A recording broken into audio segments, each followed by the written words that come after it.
लेकिन उस एक क्षण के लिए आदमी कितनी ही ऊर्जा, कितनी ही शक्ति खोने को तैयार है। शक्ति खोने के कारण पछताता है बाद में कि शक्ति छीन हुई, शक्ति का अपव्यय हुआ, और उसे पता है कि शक्ति जितनी छीन होती मौत उतनी करीब आती। कुछ पशुओं में तो एक ही संभोग के बाद नर की मृत्यु हो जाती है।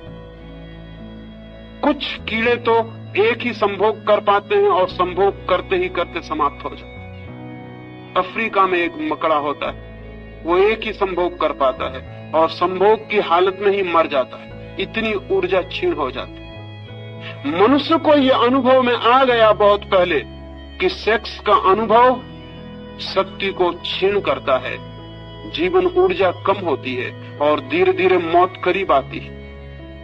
पछताता है आदमी, लेकिन इतना पछताने के बाद फिर पाता है कि कुछ घड़ियों के बाद फिर वही आतुरता है। निश्चित ही इस आतुरता में कुछ और अर्थ है जो समझ लेना जरूरी।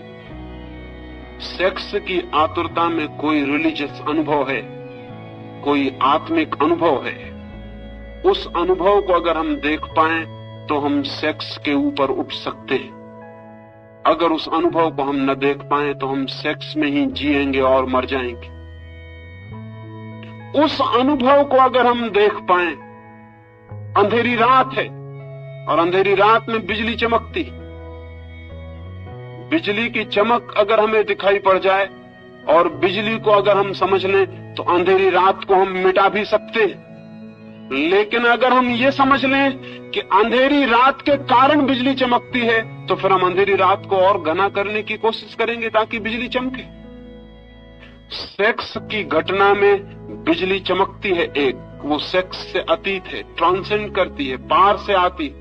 उस पार के अनुभव को अगर हम पकड़ लें तो हम सेक्स के ऊपर उठ सकते हैं, अन्यथा नहीं। लेकिन जो लोग सेक्स के विरोध में खड़े हो जाते हैं वे अनुभव को समझ भी नहीं पाते कि वो अनुभव क्या है। वे कभी ये ठीक विश्लेषण भी नहीं कर पाते कि हमारी आतुरता किस चीज के लिए।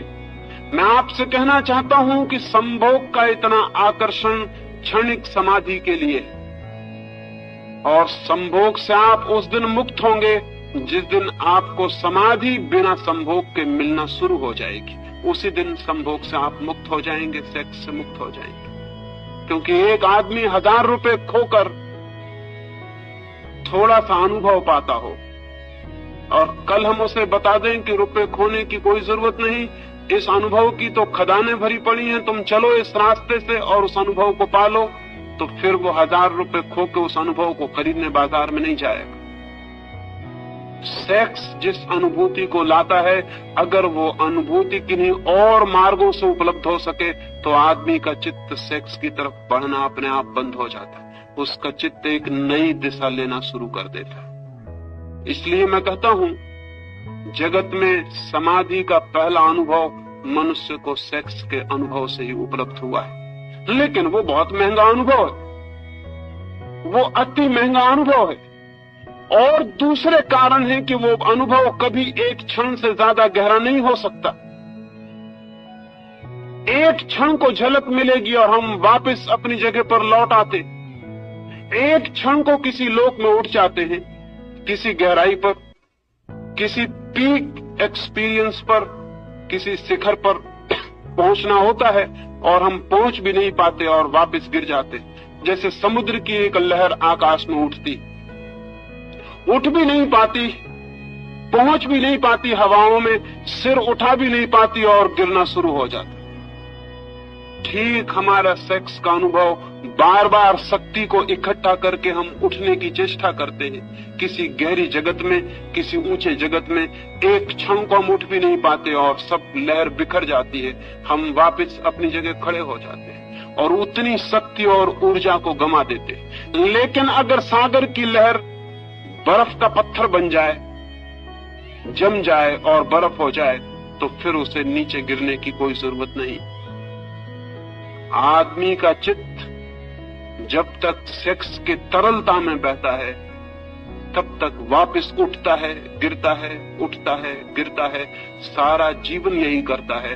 और जिस अनुभव के लिए इतना तीव्र आकर्षण है, ईगोलेसनेस के लिए अहंकार शून्य हो जाए, मैं आत्मा को जान लूं, समय मिट जाए और मैं उसको जान लूं जो इटर्नल है, जो टाइमलेस है, उसको जान लूं जो समय के बाहर है, अनंत और अनादि है।